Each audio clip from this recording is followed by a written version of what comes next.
오늘은 교과 제13과 고난당하신 그리스도라는 제목으로 이렇게 교과를 공부하도록 하겠습니다.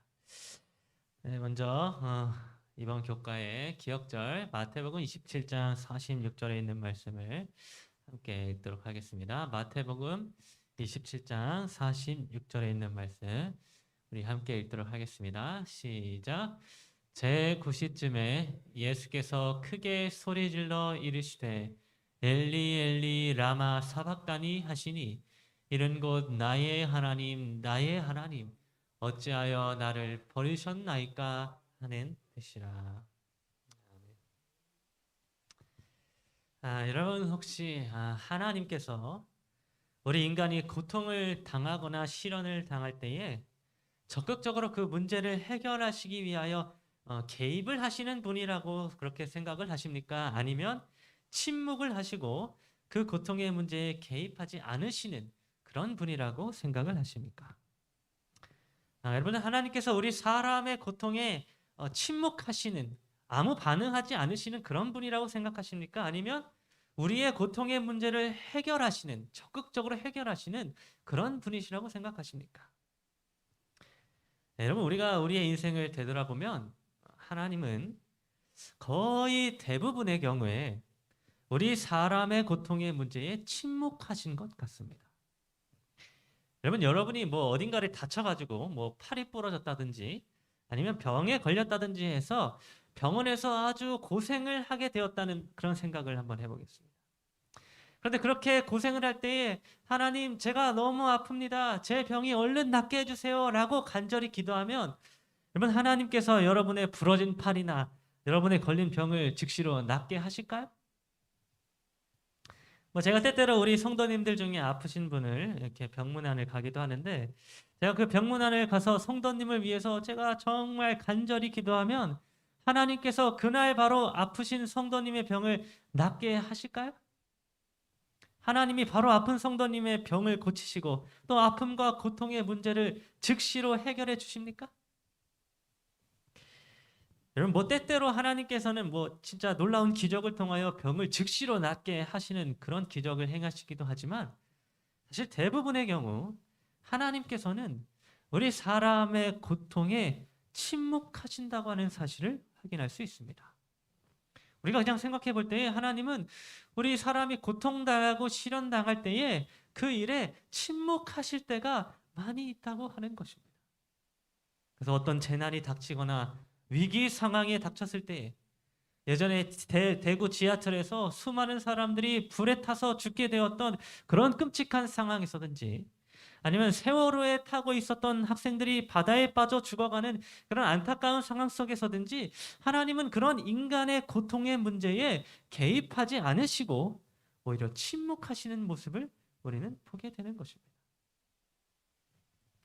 그렇다면 여러분 과연 하나님은 정말로 우리 인간의 고통에 침묵하시는 분이실까요?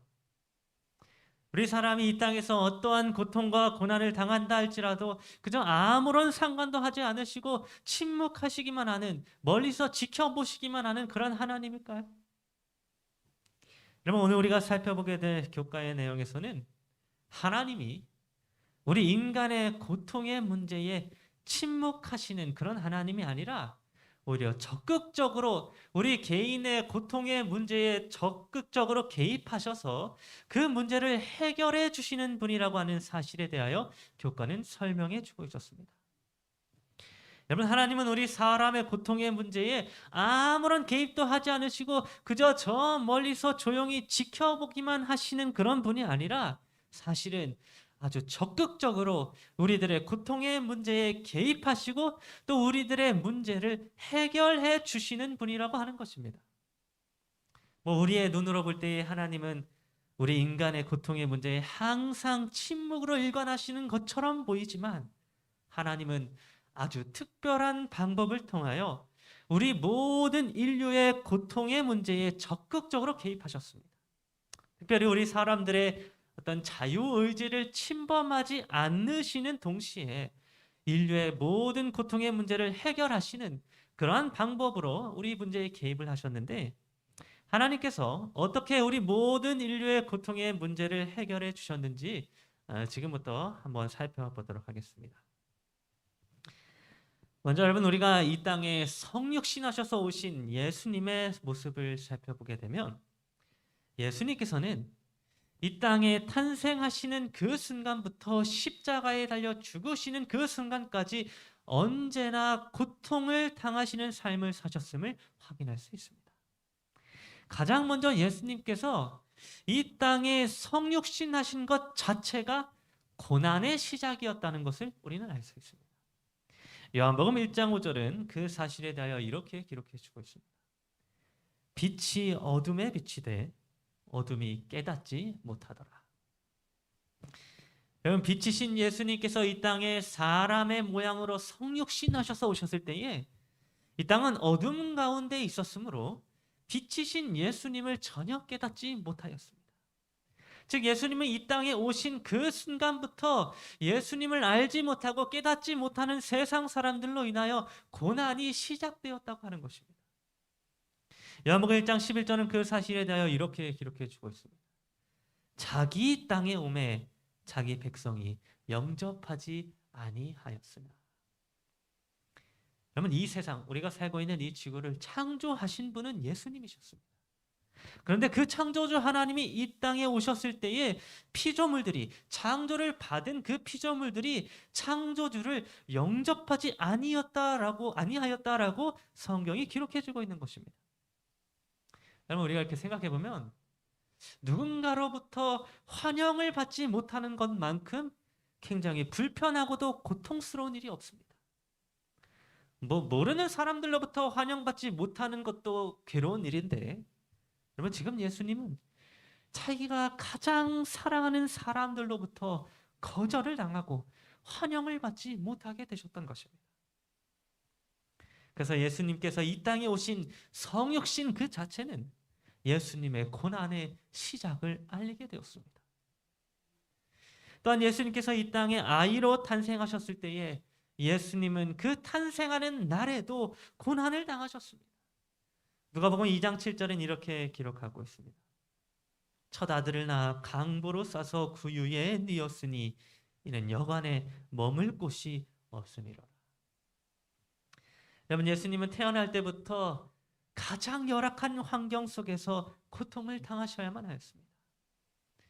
사실은 온 우주의 왕이셨고 모든 우주를 다스리셨던 예수 그리스도께서 지금 가장 허름한 마구간에서 말 구유 위에 놓인 채 하루를 보내셔야만 하였습니다. 마태복음 2장 14절부터 15절은 또 아기 예수님이 어떠한 고난을 당하셨는지에 대하여 이렇게 기록해 주고 있습니다. 요셉이 일어나서 밤에 아기와 그의 어머니를 데리고 애굽으로 떠나가 헤롯이 죽기까지 거기 있었으니. 여러분, 예수님은 아기로 탄생하시자마자 그 아기 예수를 죽이고자 하는 헤롯 왕으로부터 피난을 가야 하는 그러한 상황에 처하게 되셨습니다. 예수님의 인생은 시작부터, 그 탄생부터 원수들로 인하여 목숨의 위협을 받는 그러한 고난의 길이었던 것입니다. 그러나 예수님은 헤롯 왕을 피해서 이집트로 피난을 가셨고 그 이후에 나사렛으로 다시 돌아와 30년간의 삶을 나사렛이라고 이름하는 동네에서 살게 되셨습니다. 그런데 그렇게 나사렛에서 30년간의 삶을 사셨던 예수님의 유아기와 청소년기 또한 고난의 연속이었습니다. 요한복음 1장 46절은 이렇게 기록해 주고 있습니다. 나다나엘이 이르되 나사렛에서 무슨 선한 것이 날 수 있느냐. 여러분, 이 나다나엘의 고백과도 같이 예수님이 30년 동안 지내셨던 이 나사렛이라고 하는 동네는 도무지 선한 것이 날 수 없는 그런 악한 동네였습니다. 아무런 보잘것없는 죄의 영향력이 가득한 이 나사렛이라고 하는 동네에서 예수님은 30년 동안의 기간을 보내시게 되었던 것입니다. 엘렌 지 화이트는 시대의 소망 72페이지에서 예수님이 이 30년의 기간 동안에 나사렛에서 어떠한 고난을 당하셨는지에 대해 이렇게 기록해 주었습니다. 그리스도는 이 세상에 살았던 사람 중에서 유일하게 죄 없는 분이셨다. 그러나 그는 거의 30년을 나사렛의 사악한 사람들 가운데 사셨다. 여러분, 예수님은 사악한 사람들이 가득한 나사렛이라고 하는 이 동네에서, 아니 온 지구상에서 유일하게 죄가 없는 분이셨습니다. 그리고 놀랍게도 예수님은 이 땅에 계시는 모든 기간 동안에 아무런 죄도 짓지 않으셨습니다. 그렇다면 여러분, 아무 죄도 없으신 분께서 죄악이 가득한 나사렛이라고 하는 동네에 그 속에 거하시고 그 안에서 일어나는 모든 죄들로부터 유혹을 견디시고 이겨내는 그 일이 여러분, 예수님에게 있어서 얼마나 큰 고통과 고난이었는지 여러분 상상이 가십니까? 죄를 미워하시는 분께서 죄 가운데에서 30년의 기간을 견디셨던 것입니다. 여러분, 성경은 예수님의 어린 시절에 대하여 많은 기록을 해주고 있지는 않지만 우리는 예수님께서 이 사악한 나사렛 사람들로부터 무수히 많은 고통과 고난을 겪으셨다는 사실을 충분히 생각해 볼 수 있는 것입니다. 또한 여러분, 예수님께서 본격적으로 지상 사역을 시작하셨을 때에도 예수님은 3년 반이라고 하는 기간 동안에 군중들로부터 무수히 많은 거절과 멸시와 조롱을 받으셨습니다. 마태복음 12장 24절은 이렇게 기록해 주고 있습니다. 바리새인들은 듣고 이르되 이가 귀신의 왕 바알세불을 힘입지 않고는 귀신을 쫓아내지 못하느니라. 여러분, 예수님께서 하나님의 신적 권능으로 귀신 들린 자로부터 귀신을 쫓아내 주셨을 때에 사람들은 예수님을 향하여 귀신의 왕 바알세불을 힘입었다라고 하는 그런 조롱과 멸시를 받으셨습니다. 즉 예수님은 지금 선을 행하셨는데 사람들은 그 선을 악으로 갚았다고 하는 것입니다. 또한 누가복음 4장 29절은 이렇게 기록하고 있습니다. 그 동네가 건설된 산 낭떠러지까지 끌고 가서 밀쳐 떨어뜨리고자 하되. 여러분, 예수님이 나사렛으로 가셔서 사람들에게 복음을 전하고자 하셨을 때에 그 고향 사람들, 나사렛 사람들은 예수님을 낭떠러지로 끌고 가서 떨어뜨려 죽이고자 하였습니다. 자기 고향 사람들로부터 예수님께서 배척을 당하시고 죽임을 당하실 뻔하였던 것입니다. 그러나 이사야 53장 3절은 예수님께서 어떠한 고난의 삶을 사셨는지에 대하여 이렇게 기록해 주고 있습니다. 그는 멸시를 받아 사람들에게 버림받았으며 간고를 많이 겪었으며 질고를 아는 자라. 여러분, 예수님의 삶은 사람들에게 멸시를 받고 버림받으며 고난을 많이 당하게 되므로 질고를 아는 자라고 표현이 될 만큼 너무나도 큰 고통과 고난의 삶을 사셨다고 하는 사실을 우리는 성경에서 확인할 수 있게 되는 것입니다. 그런데 여러분, 지금까지 우리가 살펴본 이러한 예수님의 초기 생애는 그분이 당하실 생애의 마지막에 겪게 될 궁극적인 고난에 비하면 그저 고통을 예고한 것에 지나지 않았습니다. 여러분, 예수님이 당하실 궁극적인 고통은 가히 우리가 상상할 수 없는 그런 고난이었습니다. 여러분, 예수님께서 당하실 궁극적인 고난의 주관은 겟세마네 동산에서부터 시작되어지게 되었는데, 여러분, 이 겟세마네 동산에서 예수님께서 당하신 고난은 우리 사람이 감히 경험할 수 없는 그런 고난들이었습니다. 여러분, 제가 언제 안식일 날 설교로 에덴 동산과 이 겟세마네 동산을 비교하는 그런 내용의 설교를 한 적이 있었는데, 여러분, 겟세마네 동산은 에덴 동산과는 다르게 보암직한 것들과 먹음직한 것들이 전혀 없는 그런 동산이었습니다. 겟세마네 동산에는 오직 예수님을 죽이고자 하는 그런 군사들과 무기들로 가득 차 있었고 예수님이 마셔야만 하는 쓰디쓴 잔만이 이 동산 안에 준비되어져 있었던 것입니다. 뿐만 아니라 사랑하는 제자들은 예수님과 함께하지 못하고 다 뿔뿔이 흩어져서 도망하게 되므로 예수님은 혼자서 쓸쓸히 결박된 채로 십자가의 길, 죽음의 길로 걸어가셔야만 하였습니다. 여러분, 그래야 누가복음 22장 44절은 예수님이 겟세마네 동산에서 당하셨던 그 고난의 무게가 얼마나 무거웠는지에 대하여 이렇게 기록해 주었습니다. 예수께서 힘쓰고 애써 더욱 간절히 기도하시니 땀이 땅에 떨어지는 핏방울 같이 되더라. 우리 인류의 죄의 문제를 해결하시고 또 우리 인류의 고통의 문제를 해결하시기 위하여 예수님께서 지셨던 그 짐의 무게가 얼마나 무거웠는지 우리는 이 겟세마네 동산에서의 예수님의 모습을 통하여 깊이 묵상할 필요가 있습니다. 땀이 핏방울로 변할 만큼 예수님께서는 고난을 당하셨던 것입니다. 그리고 마지막으로 예수님께서 당하신 궁극적인 고난은 십자가에서 이루어지게 되었습니다.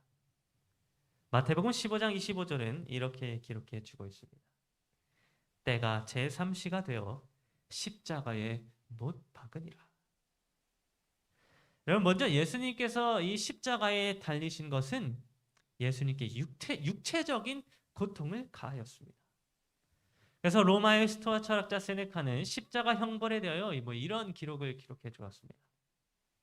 십자가 형벌은 단번에 숨을 거두기보다는 방울방울 피를 흘리며 사지가 갈기 찢기며 고통 가운데서 서서히 죽어가는 그런 잔인하고도 무서운 형벌이라고 설명을 해주면서 저주받은 나무에 묶여 오랜 고통에 시달리고 몰골은 흉악해졌고 채찍에 맞은 자국이 어깨와 가슴에 부풀어 오르고 단말마의 고통 가운데서 마지막 숨을 몰아쉬는 그러한 모습으로 묘사를 해주고 있습니다. 즉 당시에 가장 잔인한 사형 제도 중에 하나였던 그 십자가형은 사람이 육체적으로 겪을 수 있는 가장 고통스러운 형벌 중에 하나였다고 하는 것입니다. 그러나 여러분, 예수님께서 십자가에 달리셨던 것은 그저 육체적인 고통뿐만이 아니라 영적인 고통까지도 동반하였습니다. 마태복음 27장 46절은 예수님이 십자가에서 육체적인 고통뿐만이 아니라 영적인 고통까지도 당하셨음에 대하여 이렇게 기록해 주고 있습니다. 제9節쯤에 예수께서 크게 소리질러 이르시되 엘리 엘리 라마 사박다니 하시니 이는 곧 나의 하나님 나의 하나님 어찌하여 나를 버리셨나이까 하는 뜻이라. 여러분, 예수님께서는 십자가에 달리셨을 때에 고통의 절규를 내뱉어 주셨는데 여러분, 그분이 지금 말씀하시는 그분이 당하시고 있는 고통의 내용은 육체적인 고통의 내용이 아니라 영적인 고통의 내용이었습니다. 그분이 지고 계신 온 세상 사람들의 죄의 무게로 인하여 하나님 아버지와의 분리를 겪게 되셨고 그 분리를 통하여 하나님 아버지께서 자기를 버리셨다고 하는 그러한 두려움이 지금 예수 그리스도로 하여금 크나큰 고통을 겪게 하셨던 것입니다. 시대소망 753페이지는 그 고통을 이렇게 기록해 주고 있습니다. 그분에게 말할 수 없는 고통을 자아내게 한 것은 십자가의 고통과 치욕이 아니었다. 그분의 고통은 죄의 유해성을 느끼는 데서 오는 고통, 인간이 죄의 흉악성을 알지 못한다는 것을 아시는 데서 오는 고통이었다. 여러분, 예수님은 십자가에서 오늘 우리 모든 인류의 죄의 짐을 지셨으며 우리 모든 사람들의 고통과 슬픔을 십자가에서 담당해 주셨습니다. 즉 십자가에 달린 그 예수님을 고통스럽게 하였던 것은 육체적인 아픔이 아니라 오늘 저와 여러분들의 죄 그리고 모든 인류의 죄로 인한 그러한 고통이었던 것입니다. 여러분, 예수님께서는 십자가에서 우리들의 죄의 짐을 대신 지셨으며 그 죄로 인하여 우리가 이 땅에서 겪게 되는 우리 사람들의 슬픔과 아픔과 고난을 당하셨습니다. 즉 오늘날 우리가 이 땅을 살아가면서 겪게 되는 그런 고통과 슬픔 그리고 그런 우리의 고난들을 예수님께서는 십자가에서 똑같이 담당해 주셨다고 하는 것입니다. 그래서 이사야 53장 4절은 이렇게 기록해 주고 있습니다.